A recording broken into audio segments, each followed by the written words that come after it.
on va ouvrir la parole de Dieu ensemble ce matin.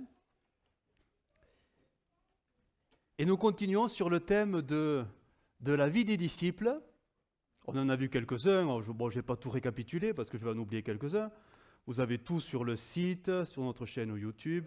Voilà, libre à vous d'aller visionner tous ces enseignements.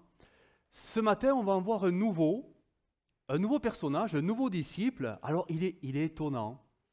Il est étonnant parce que la Bible dit rien, presque rien.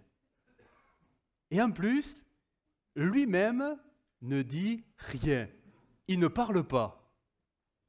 C'est beau ça, hein? Un disciple qui se tait, mais un disciple qui obéit, un disciple qui agit, mais il se tait. Il a appris à se... Mais c'était en lui, c'est tellement que c'était son profil, son caractère. Et il est étonnant. Et en plus, même son nom, c'est même pas son nom, pour vous dire. C'est Matthieu. Vous savez que Matthieu ne s'appelle pas Matthieu. Ah non, il ne s'appelle pas Matthieu. Non. Il n'y a que Matthieu, l'évangile de Matthieu, où lui-même se nommera Matthieu. Mais vous prenez les 3 autres évangiles, c'est-à-dire les copains, si on peut dire, les disciples, en fait, ne l'appellent pas Matthieu. Jamais, jamais, jamais, jamais. Ils l'appelleront par son vrai nom, qui est Lévi. Tout simplement. C'est intéressant. Il est tellement effacé, le bonhomme, que même il ne se nommera même pas. Il est un peu comme Jean. Du moins, Jean est devenu comme ça. Vous savez, même lui-même dira de lui, le disciple qu'aimait Jésus. Il ne se nommait même pas. Et Matthieu, il est un peu dans la même façon d'être. Du moins, il se nomme d'un autre nom. Il ne se nommera pas. C'est les autres qui l'appelleront par son nom. C'est Matthieu. Alors, qu'est-ce qu'on sait de Lévi? Lévi, c'est Matthieu. J'appellerai Matthieu parce qu'on arrive plus facilement à identifier. On sait qu'il est originaire de la Galilée. La Galilée. Alors là, on sait déjà que la Galilée, ce n'est pas une région très fréquentable. On a vu tous ces enseignements déjà. On sait qu'il a un papa. Bon, il a une maman aussi, mais son papa, on sait c'est Alphée. C'est Alphée. Mais on sait surtout de Matthieu, il a fait un choix de vie. Alors, on va essayer d'expliquer un peu les choses. Il a fait un choix de profession qui n'était pas forcément aimé à son avantage. Oh, quoi qu'il s'en est mis! Mais on sait très bien que l'argent ne fait pas le bonheur. Et on va voir que c'était un homme certainement très malheureux. Son travail, c'était, alors suivant les versions, alors les plus répandues, c'est publicain. Mais c'est vrai que publicain, on ne sait pas trop ce que ça veut dire. Collecteur d'impôts. Alors d'autres versions, on dit précepteur. Oula, déjà, ça fait des mots, ça on n'aime pas trop. Quand le précepteur vous convoque, oulala. Péager, diront d'autres versions. Ce qui est sûr, c'est qu'il est au service des Romains. Et ça, en Galilée, en Israël, à ce moment-là, tout le pays, toute la région était sous la domination romaine. Et quand un juif se mettait certainement volontairement au service de Rome, alors les compatriotes, les copains, le village, les gens qui le connaissaient, le regardaient vraiment de travers. Parce que c'était une sorte de collaboration. Je ne vais pas sortir les grands mots qui nous rappelleraient l'histoire de France à la Seconde Guerre mondiale, mais c'était vu exactement comme ça, comme des traîtres de la nation, des traîtres par rapport au peuple de Dieu. Ils collaborent avec l'ennemi, les païens. Alors on imagine que Matthieu, il a fait un choix particulier et tous les autres le regardaient de travers. Parce qu'ils avaient très mauvaise réputation. Tous les péagers, et il y en avait un paquet, il n'y avait pas que Matthieu, hein. Dans toutes les villes, il y en avait. Ils profitaient de leur situation parce qu'ils faisaient payer l'impôt donc aux gens selon les marchandises, le péage, d'où ils venaient. Il y avait toute une taxation.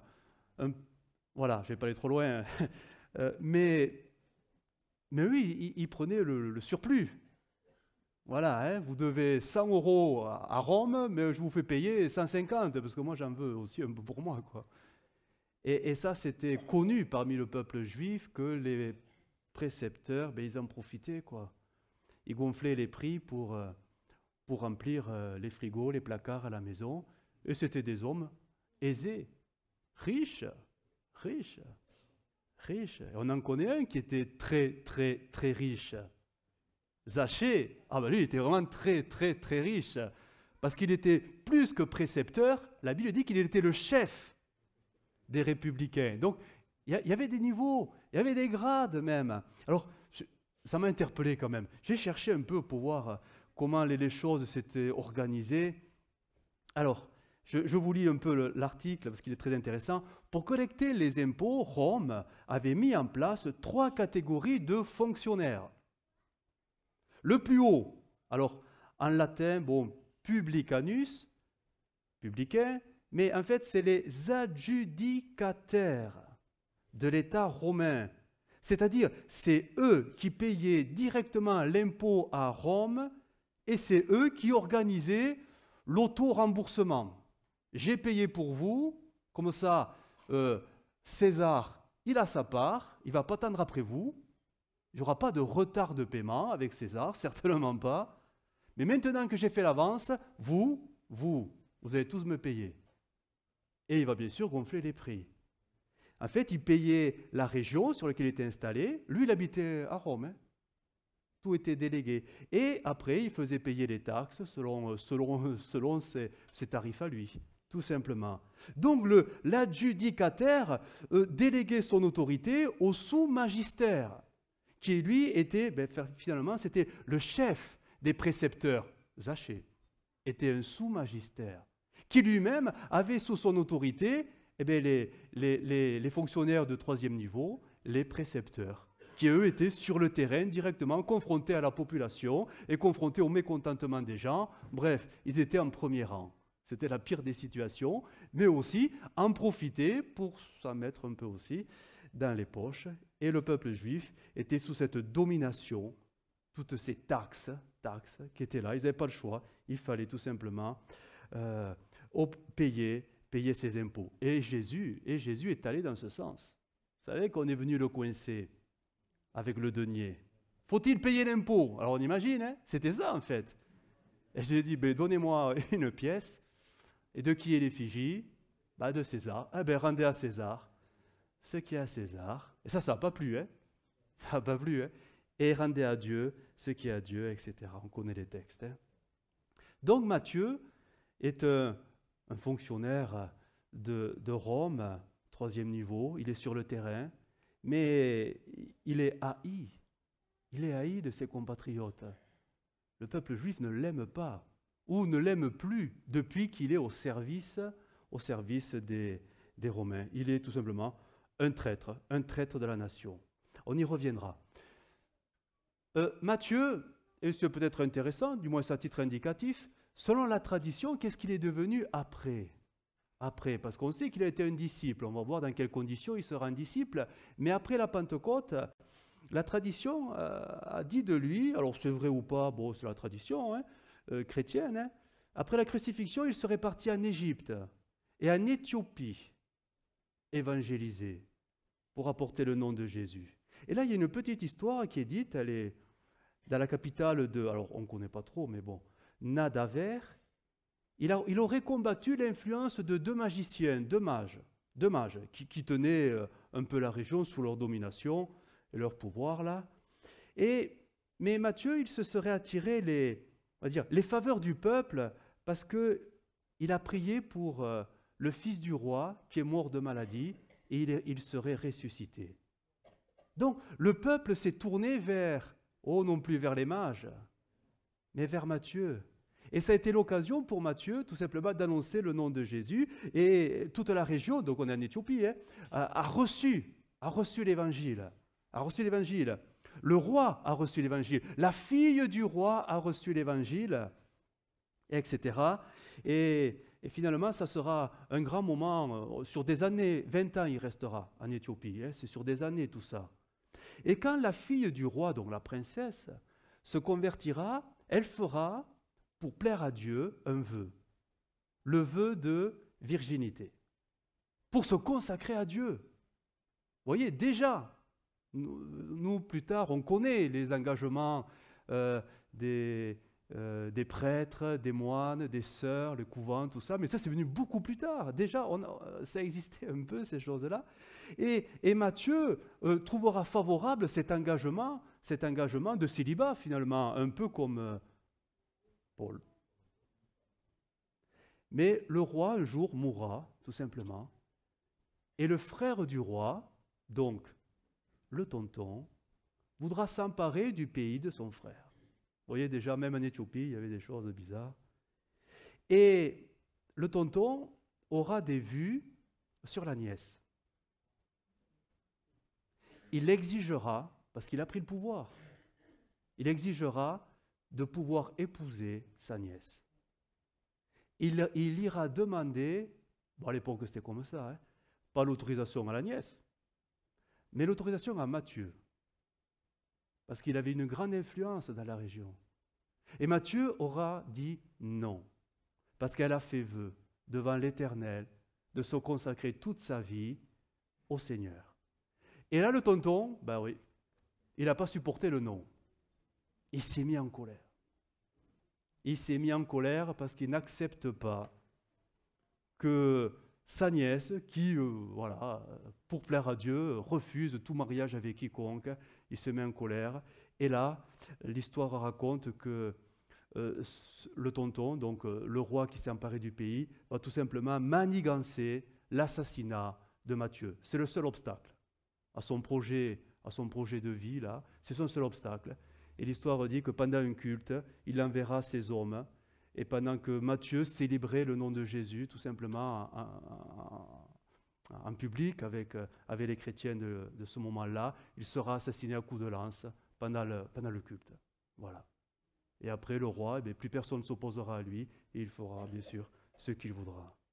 20 ans, il aura été témoin en Éthiopie, et il laissera une trace qu'on connaît encore aujourd'hui, parce qu'il y a des chrétiens là-bas, et ça a initié l'évangile dans ce pays. Bon, tout ça, c'est vraiment à titre indicatif, et c'est la tradition, mais bon, voilà, ça nous ouvre un peu quelques horizons aussi. On revient à Matthieu. Luc 5, verset 27. On va lire ensemble. Luc 5, verset 27. Voici le texte qui nous parle de Matthieu, mais sans que Matthieu, lui, nous parle. Luc 5, 27. Après cela, Jésus sortit, et il vit un publicain nommé Lévi, assis au lieu de péage. Il lui dit, « Suis-moi ». Et il n'y a pas de réponse, en fait. Et laissant tout, il se leva et le suivit.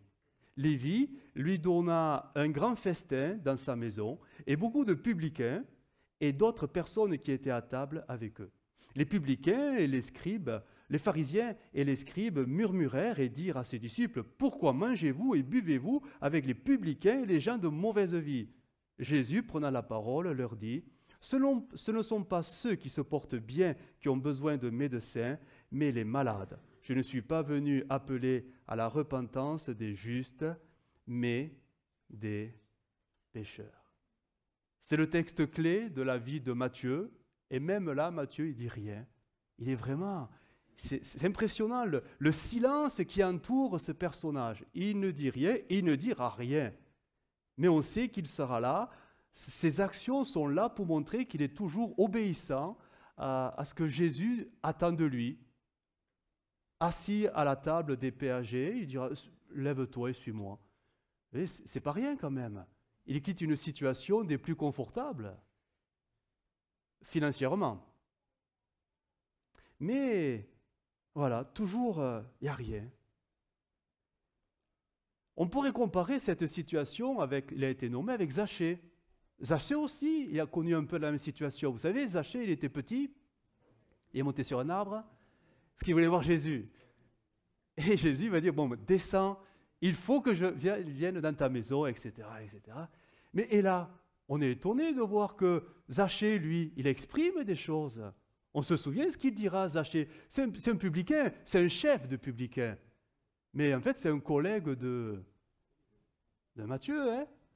Ben oui, quand même. Oui, ils ont le même boulot. Sauf que peut-être même que Zachée était le supérieur de Lévi. On ne sait pas. On ne sait pas. comment après c'était répertorié localement par région. Ça, on ne sait pas le découpage territorial des administrations, on ne sait pas. Mais Zachée, lui, il le dira, il est tellement content que Jésus est rentré dans sa maison qu'il dira qu'il est prêt. Voici, Seigneur, je donne aux pauvres la moitié de mes biens. Ça veut dire que bon, s'il m'en reste la moitié, j'en aurai encore assez. Mais je suis prêt à en donner parce que je reconnais que j'en ai un peu trop profité. Et si j'ai fait tort de quelque chose à quelqu'un, je lui rends le quadruple. Et il est bien, hein? Après, ce n'est pas un acte de générosité quand même, hein, parce que la Bible, du moins, le Lévitique disait ça. Le dédommagement d'une personne qui a été un peu extorquée, hein, on devait lui rendre le quadruple. Hein. Donc, en fait, il rentre dans ce que le Seigneur avait toujours dit et attendu. Bref, mais ça, c'était Zachée. Matthieu, lui, il dit rien. Il dit absolument rien. Pourtant, il est dans sa maison. Il fait un grand repas. Il y a du monde. Il y a les disciples, quelques disciples. Il y a Jésus. Mais on n'entend rien, rien du tout. Et même quand les pharisiens viendront interpeller pour dire « c'est pas bien ce que vous faites », notez que les pharisiens et les scribes ne s'adressent même pas à Matthieu, pourtant on est chez lui. On est dans sa maison. Mais ils s'adressent aux disciples, au pluriel. Et c'est Jésus qui prendra la parole. Donc Matthieu est vraiment très particulier, personnage très sobre, on va dire, tout dans la retenue et surtout dans le silence. C'est des belles qualités humaines quand même. Vous mettez un Matthieu à côté d'un Pierre, vous avez le jour et la nuit. Le jour et la nuit. Pierre, bon, on connaît, on ne va pas développer son caractère, mais c'est celui qui a toujours quelque chose à dire. Le tonitruant, le bonhomme qui est prêt à défoncer les portes ouvertes. Hein. Matthieu, lui, presque on ne savait même pas qu'il était là, et pourtant il est là. Mais il dit rien, on n'entend rien. On pense à Jean, à Jacques, les fils du tonnerre. Matthieu, lui, ce serait plutôt le fils du vent, de la brise légère, qui passe très simplement. Je pense qu'on peut dire de Matthieu, et c'est un exemple certainement pour nous, que Matthieu est l'exemple du disciple qui a appris à contrôler. Ah ouais. Eh oui. Et on a tous besoin d'apprendre à contrôler sa langue, non? Ben ouais. Des fois, elle dit de belles choses, mais pas tout le temps.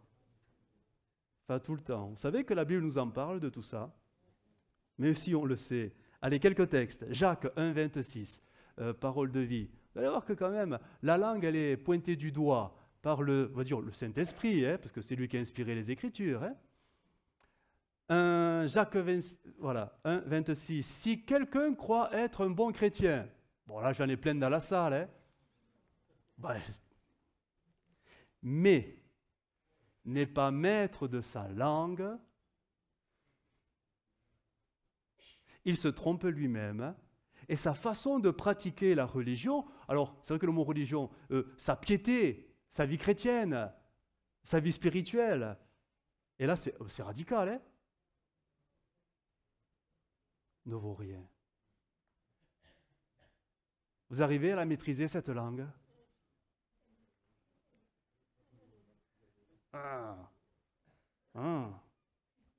Allez, un autre texte, hein, tant qu'on y est, on y va. Hein. Jacques 3,2. Jacques 3,2. C'est la Bible, hein, Nous bronchons tous de plusieurs manières. Si quelqu'un ne bronche point en parole, c'est un homme parfait. Alors, il faut bien comprendre parfait, parce que bon, ça n'existe pas. Hein. Accompli, mature, capable de tenir tout son corps en bride. Alors, d'autres versions ont traduit, je vais, à la place du terme broncher, si quelqu'un ne trébuche pas en parole, trébucher. Ça, c'est intéressant parce que généralement, on ne fait pas esprit de trébucher. Mais non, on marche et on voulait bien marcher et à un moment donné, il y avait un obstacle, on ne l'a pas vu, et ça nous fait trébucher. Et ça, c'est très caractéristique de la vie chrétienne. On peut être très, en parole, très aimable, très fraternel, très bénissant pour Dieu et tous les autres, et paf, une circonstance qui n'était pas prévue arrive, et là, c'est un autre langage qui sort. Et on est même surpris qu'il est sorti. Mais c'est trop tard. La parole a été dite. Elle était au fond. C'est le fait d'avoir trébuché qui a révélé un peu les choses. Alors trébucher, d'autres textes disent, si quelqu'un ne pêche pas en parole. C'est plus fort. Un autre texte dit, d'autres versions disent, si quelqu'un ne s'offusque pas en parole. Alors il est un homme mature, parfait. Bref, on a tous compris qu'on était tous dans le lot et que nous tendons vers la perfection. Hein? Mais on apprend à contrôler, à maîtriser notre langue parce que malgré nous, elle révèle ce que nous sommes. Bah oui. Elle révèle ce que nous sommes au plus profond. Au plus profond. Allez, un dernier texte, Jacques 1, 19, parce que la Bible en parle quand même. C'est Jacques qui en parle le plus. Hein? C'est Jacques. Hein? Jacques 1, 19, sachez, 1, 19 et verset 20, sachez-le, mes frères bien-aimés, ainsi que tout homme soit prompt à écouter, lent à parler, lent à se mettre en colère. Alors pourquoi ? Parce que la colère de l'homme n'accomplit pas. Alors la justice, les plans de Dieu, la volonté de Dieu, bref, les versions vont changer selon les différents textes, mais tout ceci nous parle que la langue, finalement, elle nous met dans des états qui nous éloigneront forcément de ce qui est, dira une autre version, juste aux yeux de Dieu. Vous savez, il y a un dicton qui dit, et vous le connaissez, ce n'est pas dans la Bible, mais c'est tellement vrai, la colère est mauvaise. Eh bien oui. Si vous êtes en colère, allez faire un tour tout seul, et calmez-vous, et vous revenez après. Et avant de parler, vous attendez 2-3 jours. Et après, vous allez voir la personne. Ça ira mieux. Mais quand on parle sur le coup de la colère, généralement, on ne fait pas, dira le texte, ce qui est juste, justice, juste aux yeux de Dieu. C'est pas possible. Parce que c'est charnel. C'est charnel. Matthieu était quelqu'un qui ne disait rien. Les évangiles le présentent comme ça. Certainement qu'il devait parler au quotidien quand même, hein, mais bon, on reste sur le texte, tout simplement. Il disait rien. Il écoutait les autres parler. Peut-être qu'il disait rien parce que sa position était très particulière et que peut-être même parmi les disciples, il n'était pas aimé. Ah ben oui. Vous savez, il y avait un autre disciple à côté, il devait vraiment l'éviter de plusieurs dizaines de mètres. C'était Simon. Simon le zélote. Ouf. Quand vous entendez le zélote, quand vous savez ce que c'est, ils avaient une sainte horreur, je ne sais pas, mais vraiment une haine pour les Romains. C'était un parti politique, religieux. C'était un clan.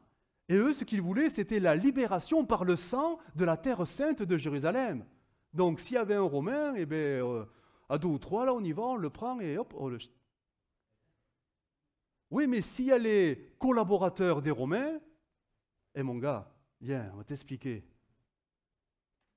Alors, mettez un Matthieu, mettez un Simon le zélote, il faut mettre Jésus au milieu. Hein. Les cœurs changeront, heureusement qu'ils changeront. Mais imaginez l'ambiance, au tout début.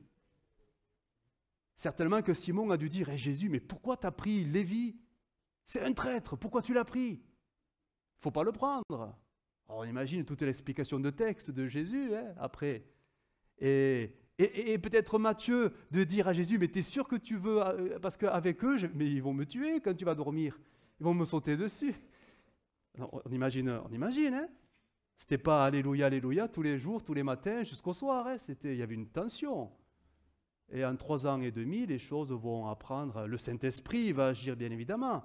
Mais c'était quand même particulièrement, étonnant. C'est un peu le reflet de l'Église. Hein. On a parfois des contextes de vie d'église locale étonnants. Mais le Saint-Esprit nous change. Alors, on va dire qu'il est en train de le faire. Hein. En train de le faire. Heureusement, hein, sinon on ne pourrait pas se supporter. Hein. Mais tellement différent. Je reviens à Matthieu, bien évidemment. Mais là où je voudrais attirer votre attention, c'est au-delà du fait qu'il est très sobre, silencieux, il ne dit rien, c'est quand même un homme qui certainement, dans son cœur, au plus profond de son cœur, de son âme, vivait une souffrance qu'on va dire quotidienne. Pourquoi? Ben, tout simplement parce qu'il est rejeté. Avant qu'il ne suive Jésus, ben, tous les matins, il allait au travail. Et tous les matins, c'était pas « Allez, viens boire le café avec nous. Hein. » On a les croissants, les chocolatines, allez, viens. Ben, c'était pas ça. Dès le matin, on le regardait de travers. Jusqu'au soir, on le regardait de travers. Peut-être même qu'il avait, c'est possible, hein, une protection particulière des légionnaires qui l'accompagnaient parce que ce qu'on voulait, c'était le... Il était rejeté. Il était méprisé, haï, dédaigné. Ça nous parle de Jésus, tout ça, mais lui aussi, il vivait ça. Et imaginez, mais l'ambiance, Galilée, la Galilée, bon, c'est pas Jérusalem, hein, c'est des petites contrées, mais dans le village. Dans le village. On sait qu'il était basé dans la ville de Capernaum. Il y avait le lac là-bas, le lac, la mer de Tibériade, tout ça. Tous les pêcheurs devaient payer la taxe. Pourquoi? Parce qu'il y avait le transport de marchandises, les poissons pour les amener, tout ça. Et les pêcheurs, ils ne vivaient pas sur l'or. Hein. Il avait un travers de passer devant Matthieu. Alors, cet homme, il était méprisé et les gens le montraient bien, le mépris qu'ils avaient pour eux. C'était un traître. Un paria, tout le monde, même les chefs religieux. Imaginez quand il allait à la synagogue. Parce que dans tous les villages et les villes, il y avait des synagogues à ce moment-là. Et comment déjà le rabbin responsable devait le regarder? Matthieu, qu'est-ce que tu fais là? Va-t'en. Tu ne peux pas rentrer ici. On n'est pas tes frères, on n'est plus tes frères. Est-ce que tu fais? Vous vous rendez compte? Rejeté au quotidien, à tous les niveaux de la vie. Et je pense même à... Parce que la Bible dit rien, mais Alphée, son père, sa mère, ses frères et ses sœurs. Imaginez, parce que c'était très important à ce moment-là, mais la réputation d'Alphée. Mais de par le choix de son fils, la réputation d'Alphée. On imagine les anciens du village dire, mais comment t'as élevé ton fils? Qu'est-ce que vous avez fait avec lui? Regardez, il nous vole l'argent maintenant pour César. On imagine Alphée, mais se cacher dans sa maison, quoi. Il est déshonoré. C'est terrible, hein? Ce contexte-là ambiant dans lequel il est enfermé, et il a enfermé finalement les gens de sa famille. Peut-être même il est rejeté par ceux de sa famille. On ne sait pas jusqu'où c'est allé. Ce qui est sûr, c'est que quand il va plutôt inviter Jésus, le texte dit bien qui sont les invités. Et regardez, qui sont les invités? Qui sont maintenant les amis de Matthieu?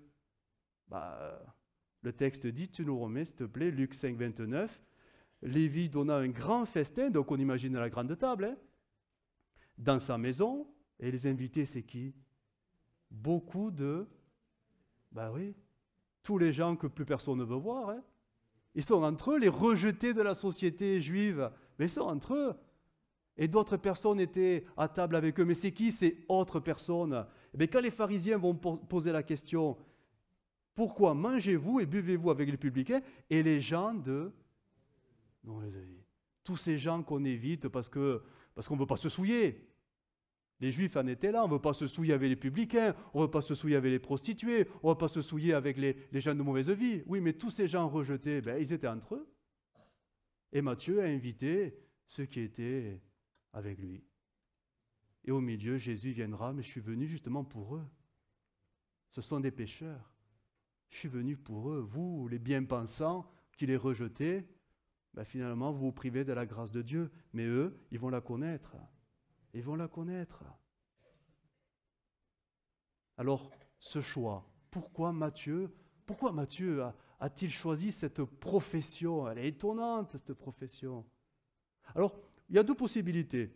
Soit Matthieu a été réquisitionné par les Romains, il pouvait le faire, hein, parce qu'il semble qu'il ait des compétences, on va dire intellectuelles. Nous sommes en Galilée. En Galilée, là-bas, vous n'avez que des pêcheurs. Ben oui, parce que tout le monde vit du lac du Tibériade, c'est normal. On ne va pas faire pousser des choux alors que les poissons, ils sont là. C'est tous des pêcheurs. Et si ça avait été quelqu'un de simple, comme Pierre, Jacques, Jean, etc., André, il aurait été pêcheur. Sauf que lui, ça ne l'intéressait pas trop. Apparemment, il devait démontrer peut-être des capacités un peu plus intellectuelles. Ça a dû se savoir. Et peut-être que les Romains ont dit, hé, toi, hop, tu viens avec nous. Et ceci expliquerait pourquoi sa promptitude, quand Jésus lui a dit, allez, viens avec moi. De suite, il laisse tout, il s'en va. La sortie de secours. Je m'en vais, je démissionne. Peut-être qu'il attendait que ça. On ne sait pas trop. Ou alors, c'est quelqu'un d'opportuniste qui a profité de la situation, de par ses capacités, et il s'est rempli les poches. Mais voyant que les gens devenaient de plus en plus hostiles, méprisants à son égard, dès qu'il a pu tout arrêter, il a tout arrêté. On ne sait pas trop. On ne sait pas trop comment placer, positionner ce personnage mystérieux qu'est Matthieu. Moi, je reviens à sa souffrance. Parce que je crois que dans les assemblées, et même ici, on a beaucoup de Matthieu. C'est-à-dire des gens qui souffrent dans leur cœur. Ça, en silence, ça ne se voit peut-être pas, parce qu'on est au milieu des autres, même dans notre propre famille, au milieu de la famille, de ceux qu'on aime, mais au milieu de l'Église, parce qu'on s'aime tous dans l'Église. Amen. Mais au fond, au plus profond, on peut vivre une grande solitude. Et une souffrance qui est là, qu'on va traîner peut-être réunion après réunion, mais traîner tous les jours aussi à la maison, peut-être sur le lieu de travail, peut-être dans le quartier. Une solitude parce qu'il y a quelque chose qui fait qu'on se sent rejeté. Je dis bien, on se sent rejeté. Matthieu ne se sentait pas rejeté, il était rejeté. Je voudrais vraiment faire, et là il me faudra 2 dimanches pour ça, faire cette distinction entre le sentiment de rejet et le fait d'être frontalement, directement rejeté. Ce matin, je vais me contenter d'aborder ce sentiment de rejet. Le sentiment de rejet, c'est quelque chose de terrible. C'est une souffrance intérieure, c'est une blessure émotionnelle qui est là au plus profond de votre être et qui fait que vous vous sentez seul. Même au milieu de gens que vous aimez, vous interprétez toutes les situations, les comportements, les paroles comme étant quelque chose qui vous rejette. Alors que non, il n'y a pas de rejet, c'est votre lecture des comportements et des situations qui fait que vous avez un ressenti de rejet de la part des autres, alors que les autres ne vous rejettent pas. Mais vous l'interprétez comme ça. Pourquoi ? Parce qu'il y a une blessure en vous qui n'est pas guérie. Et bien souvent, alors je ne vais pas faire le psychanalyste, mais bien souvent, cette blessure, ça remonte au rejet des parents. Ça commence là. Ou le rejet d'un parent. Ou le rejet de proches. Et étant enfant, ça vous a blessé. Vous avez grandi avec. Mais ça vous a fait grandir avec une grande blessure qui, elle, a grandi aussi. Et elle vous a façonné cette blessure. À tel point que ça a même façonné votre façon d'être, votre comportement. C'est reconnu. Les gens qui ont connu ces choses-là, qui ont souffert de ces choses-là, ils peuvent être très souriants en public, très souriants. Même parfois des clowns qui vous font rire, mais au plus profond. Au plus profond. Et ça va créer des sentiments assez étonnants. La rancune, parfois la colère, jusqu'à la haine. Parce que la souffrance a grandi avec eux, et avec le temps, elle a grandi cette souffrance. Elle a façonné le comportement. J'ai trouvé ceci, et c'est très vrai, les sentiments de rejet est une racine aux manifestations nombreuses. Rébellion. La rébellion. L'amertume. Le complexe d'infériorité. La dépression. La peur, l'anxiété, l'angoisse, le manque de confiance en soi, le sentiment de dévalorisation et le sentiment d'insécurité. Et il y en a encore d'autres. Mais tout ceci grandit au fur et à mesure que cette blessure grandit au fil des années. L'enfant va grandir avec, mais il va se façonner avec ces choses-là. Et finalement, il aura une image de soi, mais complètement dégradée. Parce qu'il va ressentir cette forme de rejet permanente, maintenant non plus avec ses parents, avant qu'elle était enfant, mais avec tout le monde. Tout le monde. Il va sentir qu'il est rejeté parce que pour lui, c'est sa façon de vivre. Et c'est étonnant parce que ces personnes, malgré elles vont faire le vide autour d'eux. Elles font le vide parce que parfois, ça les rassure. Ce n'est pas eux qui vont me rejeter, c'est moi. Comme ça, je ne souffrirai pas à cause d'eux. Vous voyez, c'est terrible. C'est terrible. Ou alors, il y aura l'opposé, mais le contrebalancier, au lieu de rejeter les autres, parfois inconsciemment, le contrebalancier, ça sera parce que j'ai été rejeté, dès que quelqu'un va me montrer de l'intérêt, je le prends, je m'accapare, parce que ça me fait du bien. Ça, c'est l'extrême opposé. Ce sont des relations qui se créent, mais complètement déséquilibrées, qui sont étouffantes, qui sont voilà. Pour se rassurer, j'ai besoin que la personne, tout simplement, vous savez, relation exclusive. J'ai besoin de toi parce que je souffre trop. Alors rassure-moi, voilà, je parle qu'à toi, fais-moi du bien, dis-moi, voilà. Vous voyez ces relations? Soit ça part inconsciemment, on dégrade la situation pour éviter que l'autre nous fasse du mal en nous rejetant, soit je m'accapare à la personne pour justement combler ce manque affectif qui n'a jamais été comblé en son temps. C'est terrible ces souffrances-là, mais ce sont des réalités. Et nous avons dans les assemblées.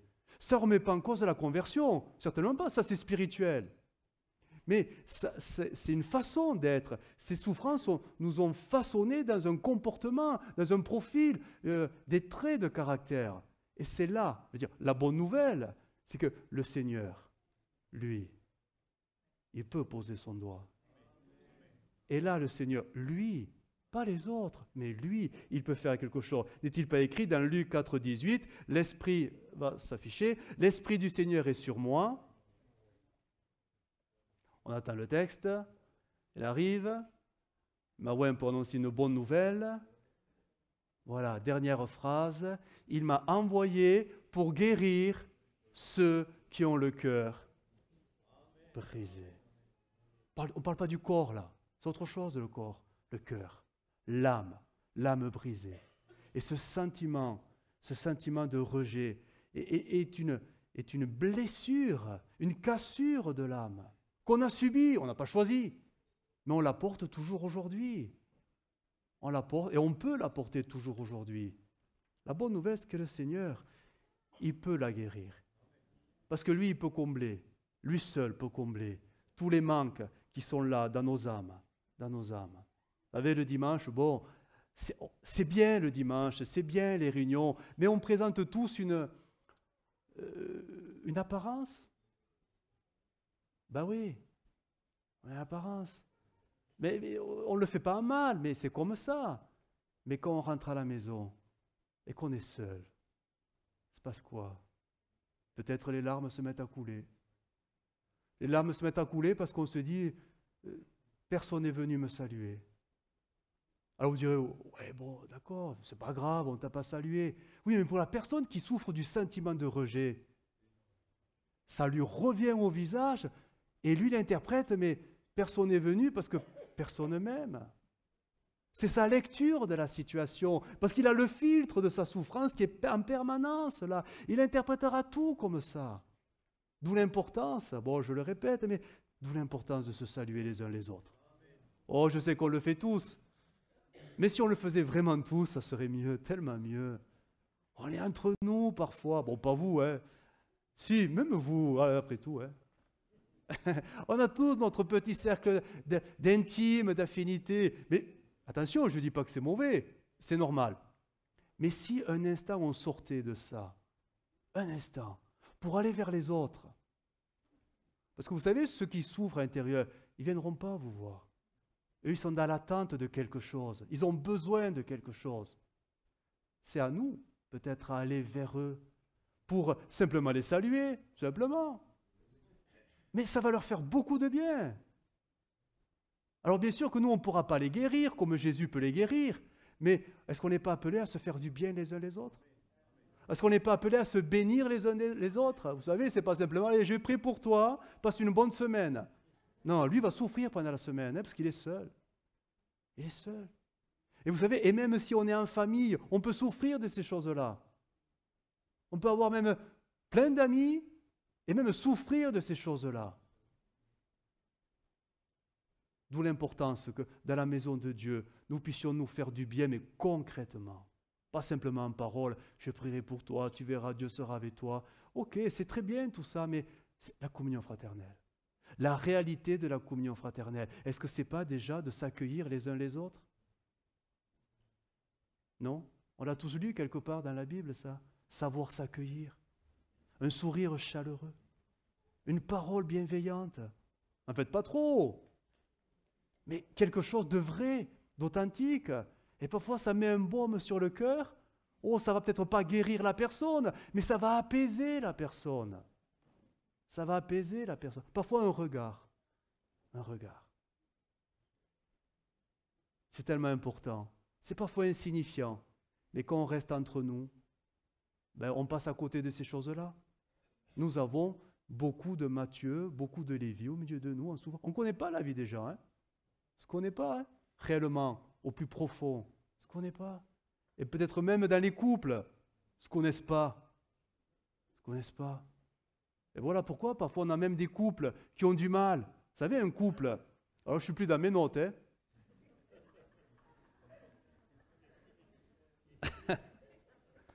Non, parce que je serai à la conclusion déjà. On ne va pas conclure à 11h22, c'est pas possible. Seigneur, inspire-moi, dis-moi des choses à leur dire. Non, mais dans un couple, vous savez, à la base, Dieu a dit quoi? Ils feront qu'un. Il y a des couples qui ne font pas un. Ils font deux. Il reste deux. Parce qu'il n'y a pas cette unité. Cette unité de dire de cœur, d'âme. Pourquoi? Parce que bien souvent, je ne dis pas que c'est le cas pour tous, attention, je dis que c'est une possibilité. Mais il y a eu des souffrances dans l'enfance qui fait que parfois ça met des murs et des barrières, parfois infranchissables. Et là, il y a besoin que le Seigneur pose sa main pour que le couple soit guéri et que le couple ne fasse qu'un. Je le dis, je ferme mes notes. Un couple qui fait qu'un, normalement, ne devrait avoir aucune difficulté pour prier ensemble.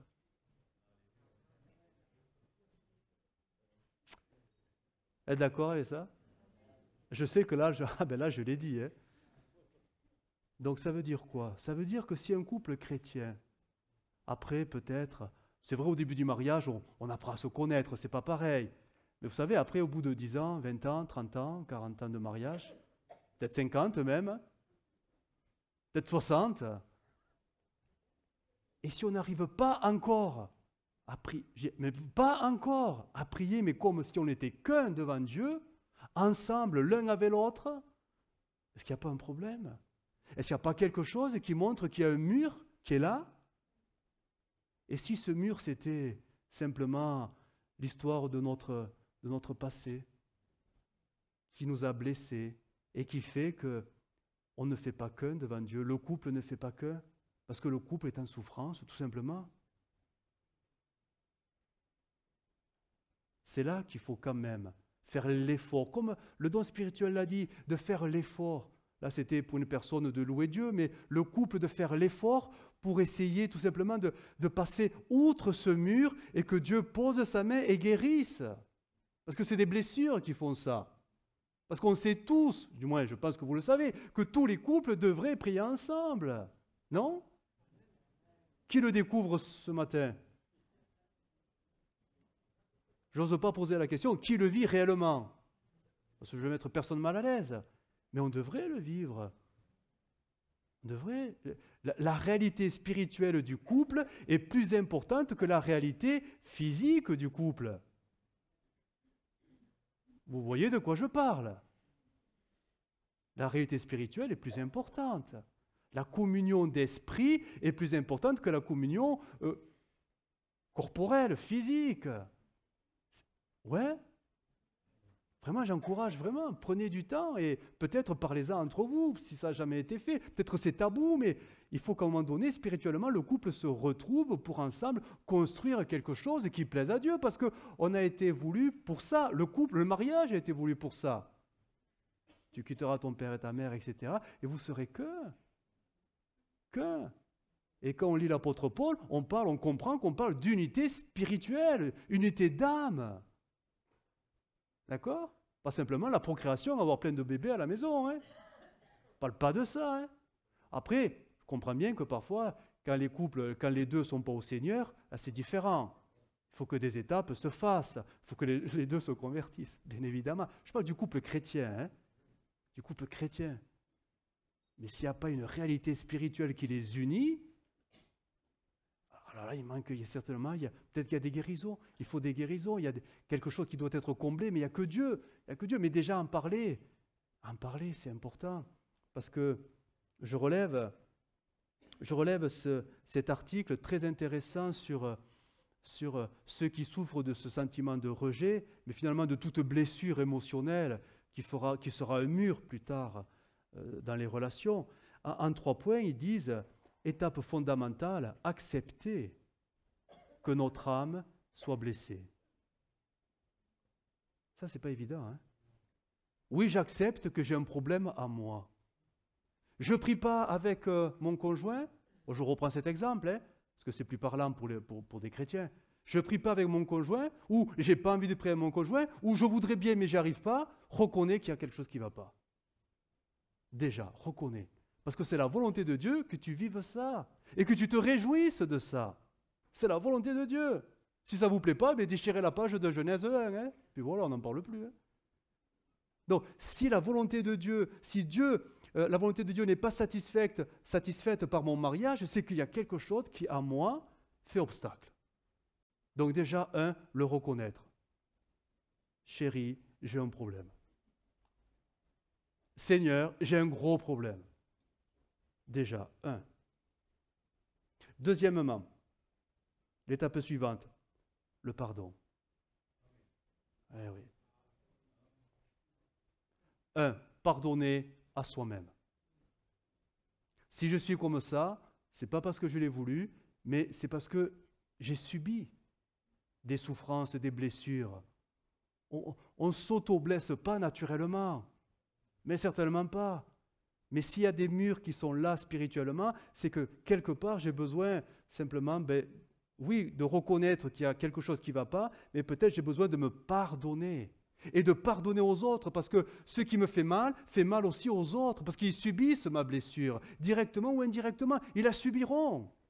Imaginez dans un couple, je reviens à la prière, un couple chrétien, l'un veut absolument prier avec son conjoint, mais l'autre, bof. Eh bien, l'autre va souffrir à cause du rejet. Mais ce n'est pas sa faute si elle le rejette, parce qu'elle fait lecture de ça. Pour elle, elle trouvera que voilà, ne voulant pas souffrir trop, elle ne s'engagera pas trop. Tout simplement.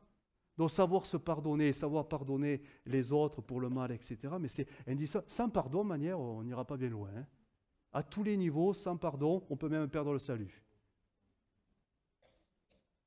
Et la dernière étape sera tout simplement de laisser le Saint-Esprit nous reconstruire à l'intérieur. C'est le Saint-Esprit qui nous reconstruit. Ce n'est pas nous, c'est le Saint-Esprit. Et il le fera doucement, avec amour.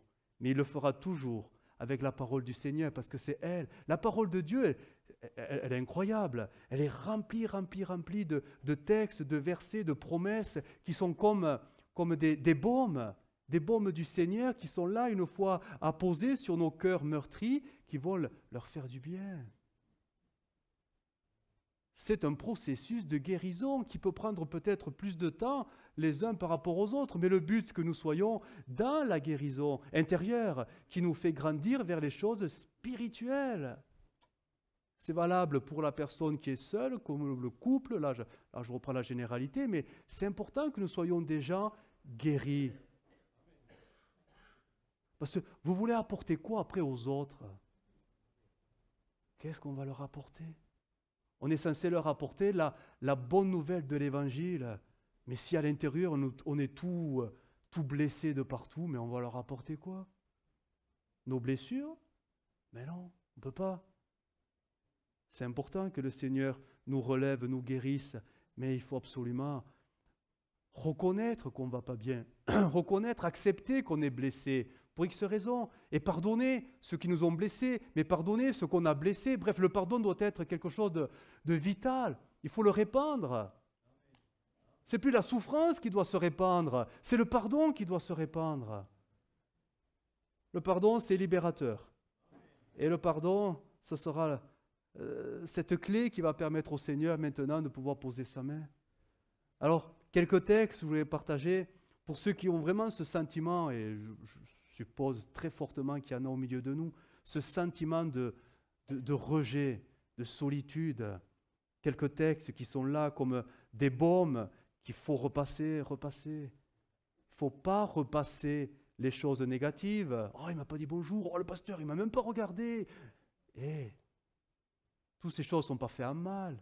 Oh, il m'a évité. Mais non, il ne t'a pas évité. C'est que vous vous êtes croisés, tout simplement. Ne voyez pas le mal partout, mais c'est malgré vous. C'est malgré vous. Mais repassez les choses positives. Alors, en voici des choses positives. Le psaume 68, très positif. Regardez ce qu'il dit. Dieu donne une famille. C'est important pour ceux qui se sentent rejetés. Toi, tu te sens rejeté. Tes sentiments te font penser que tu es rejeté, mais la Bible dit, Dieu t'a donné une famille. Elle n'est pas parfaite, mais c'est la famille de Dieu. Dieu donne une famille à ceux qui étaient abandonnés. Et il délivre les captifs et les rend heureux. Amen. Ça, c'est un texte, il faut le souligner. En rouge, en vert, en bleu, en fluo, vous le soulignez. Et quand vous rentrez à la maison et que vous repassez, oh, un tel, il n'est pas venu me voir, oh, je ne suis jamais invité par... Vous relisez ce texte. Dieu m'a donné quand même une famille. C'est tout. C'est spirituel, hein? Ésaïe 49, versets 15 et 16, parole de vie. Est-ce qu'une femme oublie le bébé qu'elle allait? Question. Est-ce qu'elle cesse de montrer sa tendresse à l'enfant qu'elle a porté? Même si elle l'oubliait, Dieu dit, moi, je ne t'oublierai jamais. Et ça va plus loin. Vois, j'ai écrit ton nom sur la paume de mes mains. C'est beau, hein? Imagine Jésus, hein, qu'on commence pas à se lamenter, mais vraiment à répandre sa souffrance du sentiment de rejet, parce qu'il ne faut pas la négliger, cette souffrance. Hein. Je ne veux pas être... j'oublie le terme.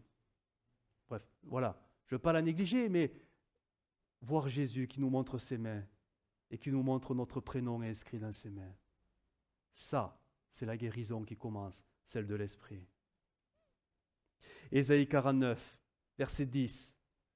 N'aie pas peur, dira le texte, n'aie pas peur. Verset 10, bon, je lis le texte, il y a un décalage.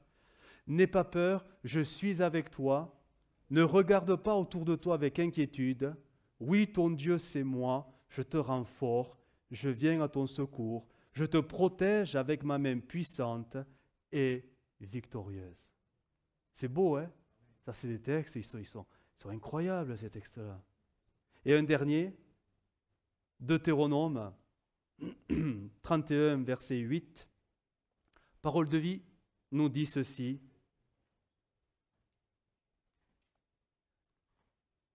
Le Seigneur marchera devant toi.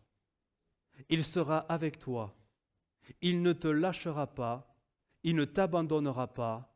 N'aie donc pas peur. Ne te laisse pas décourager. Ne te laisse pas décourager. N'écoute plus tes ressentis.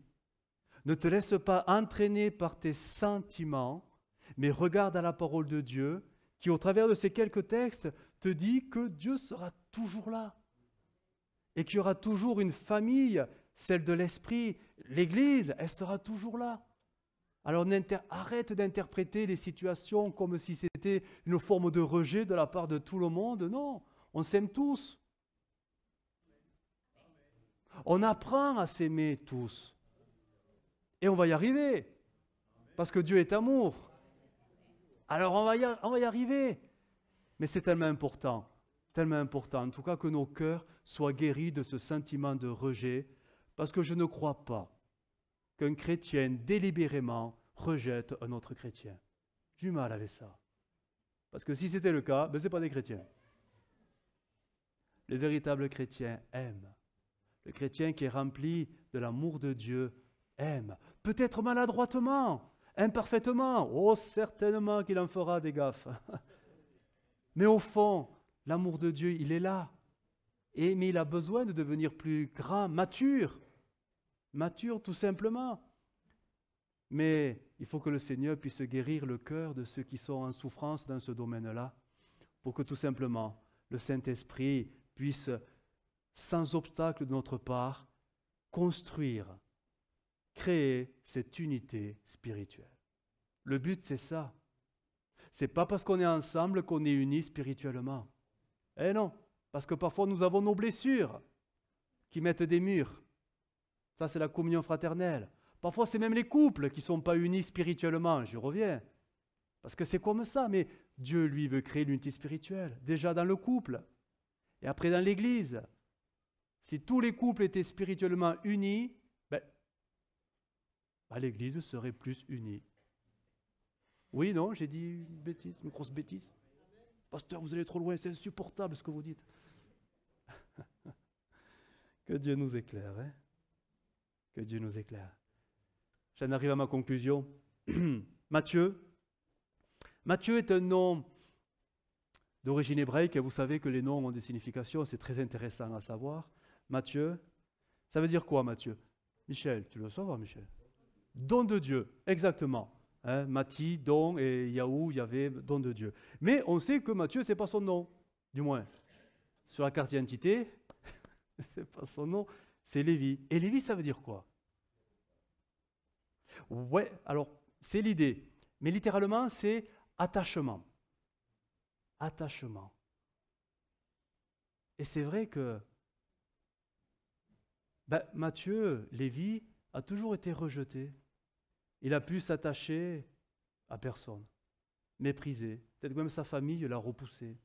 Il n'a pas pu s'attacher, il était seul.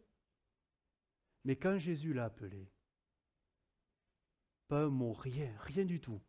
Mais on sait, de par les évangiles, et plus tard, il sera toujours fidèle. Il s'est attaché à son Sauveur, à celui qu'il a aimé, à celui qui lui a montré de l'intérêt, non pas pour ce qu'il faisait, parce que peut-être que Jésus ne cautionnait pas non plus, on ne sait pas, mais il s'est attaché à Jésus parce qu'il l'a aimé pour ce qu'il était. Et là, Lévi s'est attaché à son Seigneur de tout son cœur. Et un attachement qui durera. Rejeté des hommes, rejeté du monde, rejeté de sa propre famille probablement, mais il restera attaché à celui qui lui a tendu la main, Jésus, jusqu'au bout. Jusqu'au bout. Et là, ça me fait penser au texte Jean 15. On le connaît ce texte, hein, mais je vais le lire dans Parole de vie. Jean 15, verset 5. « Je suis la vigne, vous êtes les branches. Si quelqu'un, en fait, devient un Lévi, attaché à moi, comme je suis attaché à lui, il donnera beaucoup de fruits. En effet, sans moi, vous ne pouvez rien faire. » Le texte continue. « Celui qui ne reste pas attaché à moi, on le jette dehors, comme les branches. Alors les branches deviennent sèches. On les ramasse, on les jette dans le feu et elles brûlent. » Et le dernier verset. « Si vous restez attachés à moi, et si mes paroles restent en vous, demandez ce que vous voulez et vous l'aurez. » Vous avez compris que le but de ces textes, Ce n'est pas, je veux dire, la clé magique pour recevoir des bénédictions parce qu'on va les demander. Ce n'est pas ça, hein, l'idée première du texte. C'est d'être attaché à Jésus comme lui veut être attaché à nous. Et ça, c'est spirituel. Sommes-nous réellement, vraiment attachés à Jésus? Matthieu, avant d'être attaché à Jésus, alors je le répète, on ne sait pas pourquoi il a choisi ce métier, mais il s'est attaché aux choses de ce monde. Rome, à ce moment-là, c'était le monde, c'était le monde païen. Il a profité de ce monde païen et ça en est mis plein les poches avec les richesses et le pouvoir que ce monde, que Rome lui a donné. Il en a profité, mais il n'était pas heureux. Il n'était pas heureux. Il a trouvé la joie, le bonheur que quand il a été attaché aux vraies valeurs, Jésus. Jésus. Et la Bible nous rappellera ce texte. Je veux simplement les lire et j'en terminerai. 1 Jean 2, 15, s'il te plaît. Alors du coup, ils sont au milieu. Ils sont sortis, mais au milieu. 1 Jean 2, 15, ce texte qui nous rappelle, et pourtant Jean s'adresse à des chrétiens, n'aimez pas le monde.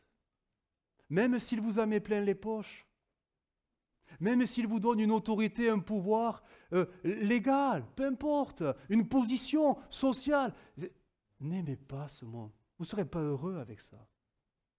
Ni les choses qui sont dans le monde. Si quelqu'un aime le monde, et là c'est clair, hein, l'amour du Père n'est pas en lui. C'est terrible. Le texte continue. Car tout ce qui est dans le monde, la convoitise de la chair, la convoitise des yeux et l'orgueil de la vie ne vient point de Dieu, mais vient du monde. Et Jean terminera avec le monde passe et sa convoitise aussi, mais celui qui fait la volonté de Dieu demeure éternellement. Je ne peux pas être dans le monde et avec Dieu en même temps. Ce n'est pas possible.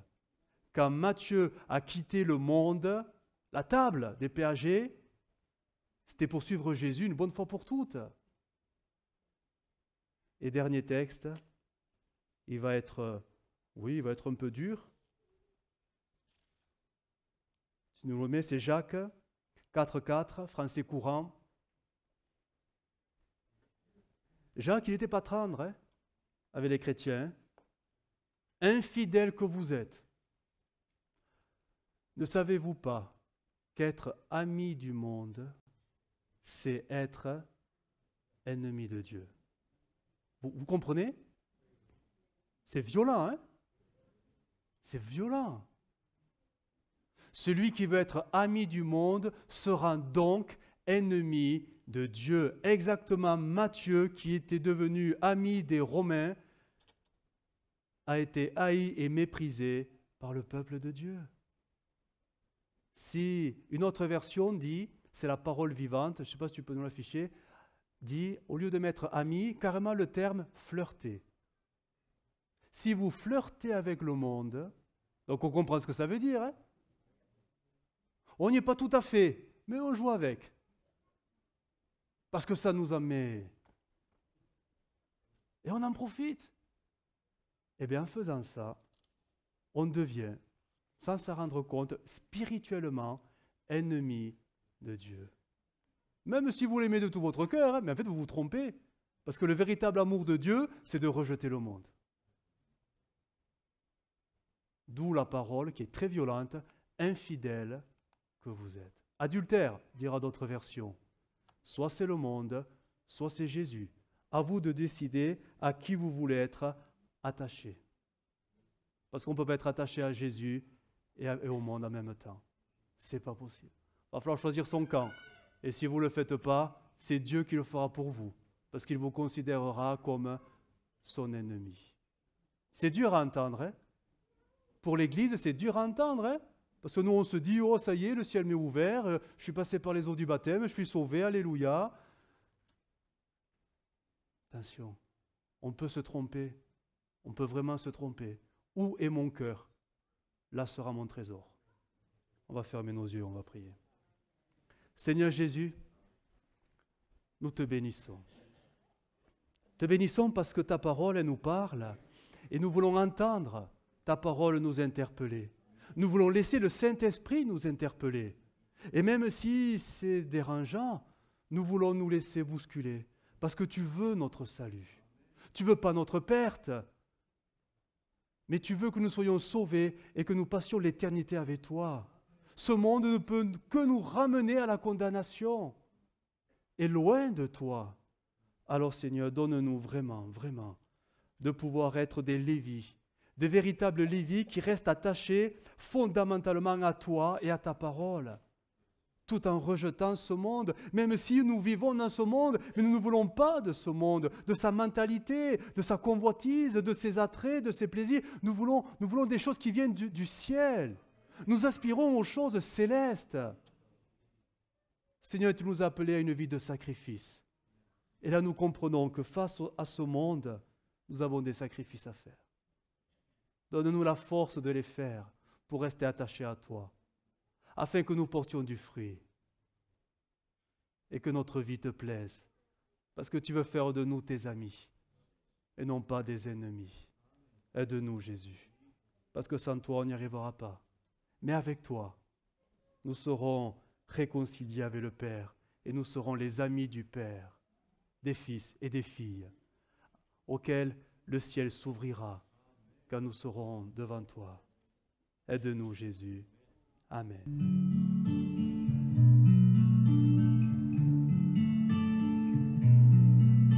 Well, I heard there was a secret chord David played and it pleased the Lord, but you don't really care for music, do ya?